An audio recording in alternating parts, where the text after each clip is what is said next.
तुम समझते हो कि तुम अलग हो। कमरे में बैठा वह आदमी जो ये सुन रहा है, वो खुद को हकदार मानता है, खास समझता है। ये मानता है कि उसकी और उस शादीशुदा औरत की कहानी किसी आम किस्से से ऊपर है। उसने खुद को यह दया सी कहानी सुना ली है। वो एक बेवजह फंसी हुई है। उसका पति उसे समझता नहीं, वह अकेला है और मैं आया हूं उसकी असली चाहत। तुमने खुद को यह सुकून दे लिया कि तुम कोई रेस्क्यू हीरो हो, पर यह सच नहीं है। ये प्यार नहीं है, ये एक न्यूरोकेमिकल जेल है। तुम्हारे दिमाग ने खुद वो जेल बनाई है और तुम उसमें खुश होकर बंद हो रहे हो। हर एक चोरी का मैसेज, हर एक आधी रात की मुलाकात, हर बार जब उसने कहा काश तुमसे पहले मिलता होता, तुम्हारे दिमाग में वही केमिकल उठते हैं जो नशे में उठते हैं, डोपामाइन और ऑक्सीटोसिन। वे संकेत देते हैं कि तुम खुश हो, कि तुम्हें इनाम मिला है, और नशा नामुमकिन कर देता है कि तुम साफ सोचो। तुम ये नहीं पूछते कि यह रिश्ता किस हद तक सच है, किस हद तक नैतिक है, किस हद तक स्थायी है। तुम बस अगले हिट के लिए जी रहे हो, और यही सबसे खतरनाक हिस्सा है। दिमाग इस यातना को भी पैशन समझ लेता है, दर्द को जुनून कह देता है, और तुम उसी झूठ के सहारे खुद को संभाले बैठे हो। यह रिश्ता नहीं है, यह एक स्क्रिप्ट है, और इस स्क्रिप्ट के किरदार होने के बावजूद तुम खुद को लेखक मानते हो। करोड़ों पुरुष वही कहानी जिए हैं, हर बार वही रंग, वही पहलू, वही अंत। मिलने की शुरुआत, वादे, अपराध बोध, फिर उम्मीद, फिर टूटना। ये सब इतने निश्चित ढंग से होता है कि मैं तुम्हारी पूरी कहानी लिख सकता हूं बिना तुम्हारे नाम जाने। तुम कोई अपवाद नहीं हो, तुम वही गलती कर रहे हो जो पहले भी हुई है। तुमको यह जानना जरूरी है कि तुम्हारे पास कोई विशेष केस कहलाने का अधिकार नहीं। सिर्फ वही पैटर्न है जो बार बार दोहराया जाएगा जब तक तुम उसे पहचान कर तोड़ नहीं देते। तुमनी बताती है कि उसके घर में प्यार नहीं है, कि उसका पति उसे नहीं समझता, कि उनकी शादी केवल आदत है। यह नाटक ही बन जाता है, न सिर्फ तुम्हारे सामने बल्कि उसके सामने भी। असलियत स्वीकार करने की हिम्मत उसे अपने पहचान को नष्ट कर देगी। सो वह खुद को और तुम्हें भी एक कहानी सुनाती है जिसमें वह पीड़ित है। तुम नायक हो और पति खलनायक, और तुम उस कहानी में आत्मविश्वास से विश्वास कर लेते हो, क्योंकि यदि तुम इसे न मानो तो तुम्हारा सिर्फ एक तथ्य रह जाता है। तुम किसी और के घर की औरत के साथ सो रहे हो। उस सच्चाई से आंखें फेरना आसान नहीं होता, इसलिए तुम खुद को झूठों की आरामदायक दुनिया में रख लेते हो, और यह झूठ अक्सर पहले से तैयार रहता है। महिलाएं जो धोखा देती हैं अक्सर पहली बार ऐसा नहीं कर रही होती। यह अचानक नहीं होता, यह प्रगति होती है। भावनात्मक सीमा का उल्लंघन, अनौपचारिक फ्लर्ट, असामान्य मित्रता और अंत में शारीरिक नजदीकी एक एक कदम है। जब वह तुम्हारे पास आती है, शायद वह पहले से ही इस डांस का अभ्यास कर चुकी है। तुम उसका पहला नहीं बल्कि एक और कदम हो। यह कठोर बात है, पर सच यही है। वह या तो अपने आप को इतना विभाजित कर चुकी है कि वह अलग अलग जीवन जी सकती है, घर में माँ और पत्नी, तेरे साथ जोशीली प्रेमिका, दोस्तों के सामने निर्दोष। यह विभाजन आत्मा के रहस्य को जला देता है, और इस विभाजन की क्षमता एक बार जब तुम्हारे सामने दिखाई दे, वह बड़ा चेतावनी संकेत है। तुम्हारे सामने 4 संभावित परिदृश्य हैं, और इनमें से कोई भी तुम्हारे लिए सुहावना नहीं होगा। इन 4 में से कोई भी परीक्षण जीत नहीं है। ये सिर्फ अलग अलग तरीके हैं जिनमें तुम्हारी जीत का भ्रम मिटता है। पहला परिदृश्य, मान्यता की खोज। वह उस उम्र में होती है जब वह खुद को अदृश्य महसूस कर रही होती है, या वह उन दिनों से गुजर रही होती है जब वह अपनी चाहत पर शंका कर रही है। तुम उसे देवता की तरह देखते हो। तुम उसकी हर बात सुनते हो, हर छोटे संकेत को महत्व देते हो, उसकी तारीफ करते हो। पर समझो, वह तुम्हें नहीं चाहती। वह उस चीज को चाहती है जो तुम प्रतिनिधित्व करते हो। तुम्हारी तारीफें, तुम्हारा समय, तुम्हारे द्वारा दिखाई गई प्राथमिकता उसके लिए मात्र वैधता का स्रोत है। शुरुआती दौर में सेक्स उत्कट होगा, जुड़ाव सुपरनैचुरल लगेगा, जैसे तुम दोनों किसी फिल्म में हो। पर जैसे ही वह यह भरोसा पाती है कि वह अभी भी आकर्षक है, तुम्हारे कर्मों का व्यर्थ होना शुरू हो जाता है। बहाने शुरू होते हैं, काम ज्यादा है, पता नहीं, थोड़ा सोचना है। असल में इसका मतलब यह है कि तुम अपना काम पूरा कर चुके हो, उसकी आत्मा का बैटरी चार्ज हो चुका है और अब तुम सिर्फ एक जंजाल हो जिसे उसने हटाना है। दूसरा परिदृश्य, ड्रामा की लत। ये औरत ड्रामे की भूखी होती है। उसे एक स्थिर नॉर्मल जिंदगी में कोई उत्तेजना नहीं मिलती। उसे भावनात्मक भूकंपीय हलचल चाहिए। तुम्हारा रोल सिर्फ इमोशनल आपातकाल में है। वह परेशानियां बनाएगी, फिर सुलह करेगी, फिर से उलझन पैदा करेगी। वह कभी चुनेगी नहीं, क्योंकि चयन उस खेल का अंत है और उसे खेल चाहिए। तुम उसकी मनोरंजन की सामग्री बनकर रह जाओगे। तुम्हें तब तक रखा जाएगा जब तक तुम उसकी भावनात्मक पीड़ा का कारखाना चलाते रहो। वह उस स्थिति में सबसे जिंदा महसूस करती है जब तुम रोते हो, जब तुम विनती कर रहे होते हो, क्योंकि यही उसके लिए सबूत है कि वह असरकारक है। ये सब इतना क्रूर है कि शब्द कम पड़ जाते हैं, पर यह अक्सर वही स्थिति है जहां पर पुरुष अपना सब कुछ खो देते हैं। तीसरा परिदृश्य, जीत का झूठा आभास। वह पति को छोड़ देती है। तुम सोचते हो कि तुम्हें मिल गया वह जीवन जिसकी तुमने कल्पना की थी, पर असल जिंदगी में तेजी से काल्पनिकता खत्म हो जाती है। जो चीज तुम चाह रहे थे, परार रोमांस, वह सिर्फ गैर उपलब्धता की वजह से विशेष थी। जब उपलब्धता पूरी हो जाती है तो वह मायावी बन जाती है। तुम्हारा नायक बनने का ट्रॉप बदलकर कोई मामूली साथी बनने लग जाता है। सुबह की सांस, नौकरी की थकान, सब सामान्य हो जाता है और वह तुम्हें तिरस्कृत कर सकती है, क्योंकि तुम वह सब नहीं हो जिसको उसने तब चाहा था। वह चाहती थी भाग जाना, पर भाग जाके वास्तविक जीवन के बोझ जब तुम उसके साथ हो जाते हो, तब वह तुम्हें उसी बोझ का कारण मान लेती है। वह तुम्हें छोड़ सकती है और वही पैटर्न फिर से दोहराया जाएगा। तुमको छोड़कर वह किसी और के साथ वही सब शुरू कर देगी। चौथा परिदृश्य, मनोवैज्ञानिक युद्ध। वह कभी पूरी तरह नहीं छोड़ती, पर वह तुम्हें हमेशा उम्मीद में रखती है। वह जानती है कैसे तुम्हें थोड़ी थोड़ी देकर जोड़कर रखना है। एक संदेश, एक दोपहर की मुलाकात, एक आश्वासन कि जल्द ही सब बदल जाएगा। साल गुजरेंगे, तुम्हारी जिंदगी एक वेटिंग रूम बन जाएगी जहां तुम हर पल आने वाली किसी भविष्यवाणी का इंतजार करते रहोगे जो कभी नहीं आएगी। वह तुम्हें बैकअप रखे हुए रहती है, अपनी इमोशनल और फिजिकल जरूरतों के लिए। तुम्हारा रोल यहां सपोर्ट एनिमल का होता है, कभी पार्टनर नहीं। और अब मनोविज्ञान का सबक। तुम्हारा दिमाग ये सब क्यों सह लेता है? इंटरमिटेंट रीइंफोर्समेंट, यही जुआरी का नियम, सबसे अधिक नशा पैदा करता है। कभी मैसेज आता है तो कभी गायब हो जाती है। कभी वह पूरा ध्यान देती है, कभी गिल्ट से दूर रहती है। इस अनियमितता का मतलब यह होता है कि तुम्हारा दिमाग हर छोटे इनाम के लिए लगातार आशा में रहता है। जैसे किसी स्लॉट मशीन के सामने बैठा इंसान, हर बार लेवर खींचना, हर बार उम्मीद की किरण देखना। और दुर्लभता सिद्धांत काम करता है। यदि कुछ हमेशा मिलता है तो उसकी वैल्यू कम हो जाती है, पर क्योंकि वह हर बार नहीं मिलता, तुम्हारा दिमाग उसे अतिशयोक्ति कर देता है। यही कारण है कि नशा और शानदार महसूस के बीच की रेखा मिट जाती है। सबसे ज्यादा खतरनाक बात वह ये जानती है, शायद सचेत रूप में नहीं पर सहज स्तर पर, कि उसकी अनुपलब्धता ही तुम्हें उसके लिए बंद रखती है। वह तुम्हें आकर्षित रखने के लिए जानबूझकर अपनी उपलब्धता सीमित रख सकती है और इससे शक्ति आती है। यदि वह पूरी तरह उपलब्ध हो जाएगी, वह अपनी शक्ति खो देगी। इसीलिए उसने या तो कभी छोड़ा नहीं या छोड़ा लेकिन फिर वापस आ गई, या उसने तुम्हें वह सब दिया जो तुम्हें बंधक बना दे। इन सब में तुम वही पल्ला झेल रहे हो जो विवेक और नैतिकता खो देता है। और हाँ, एक सच्चाई और जो तुम सुनना पसंद नहीं करोगे, अक्सर वह वास्तव में अपने पति के साथ सोती है।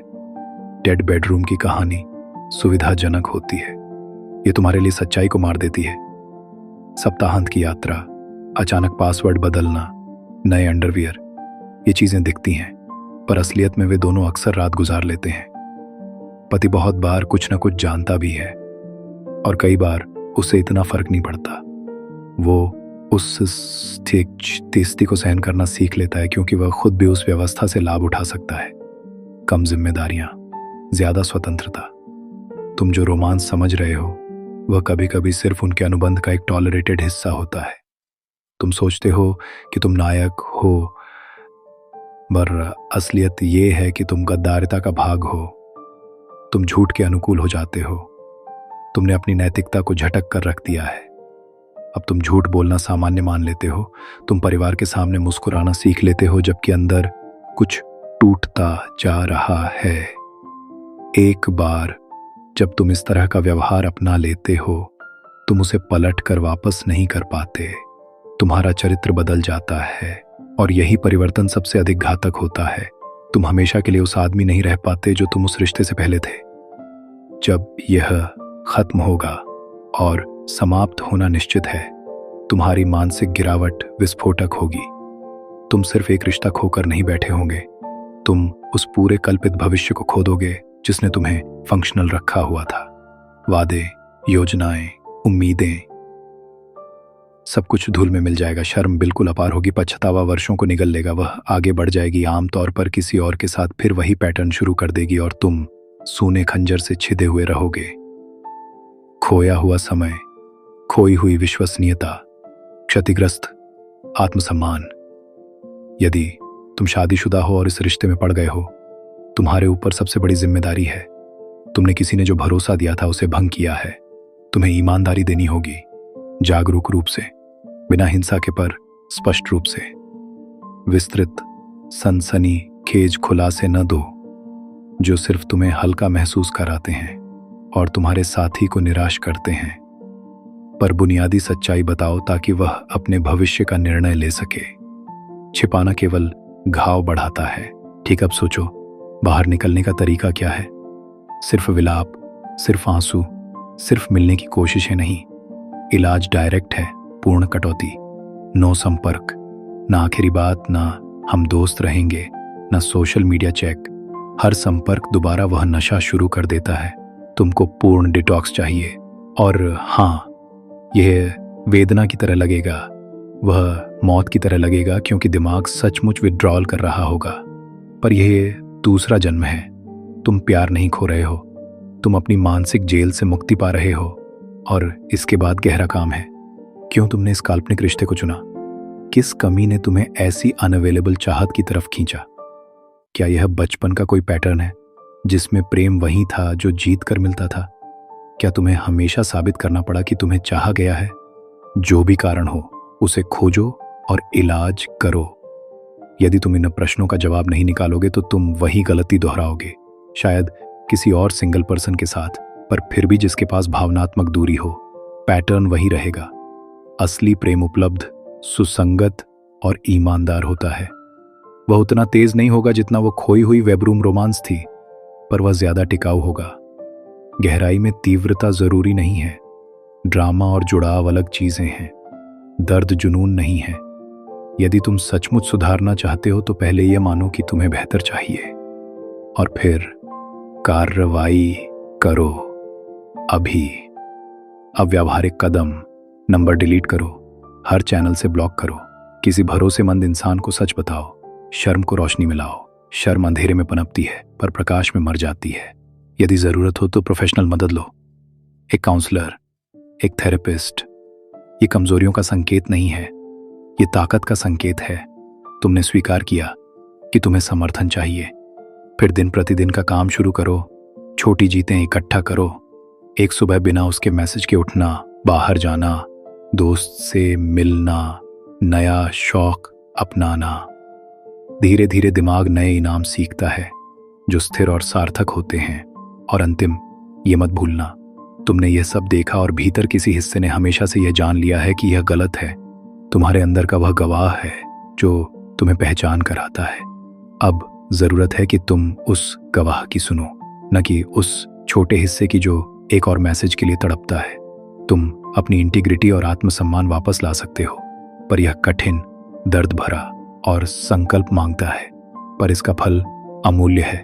आत्मसम्मान, स्थिर प्रेम, नैतिक शुद्धता जो तुम्हें फिर से भरोसा करने और भरोसा पाने लायक बनाएगी।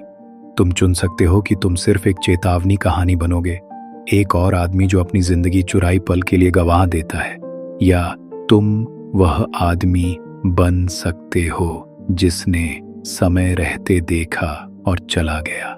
बहादुरी अभी वह नहीं है जो तुम सोचते हो।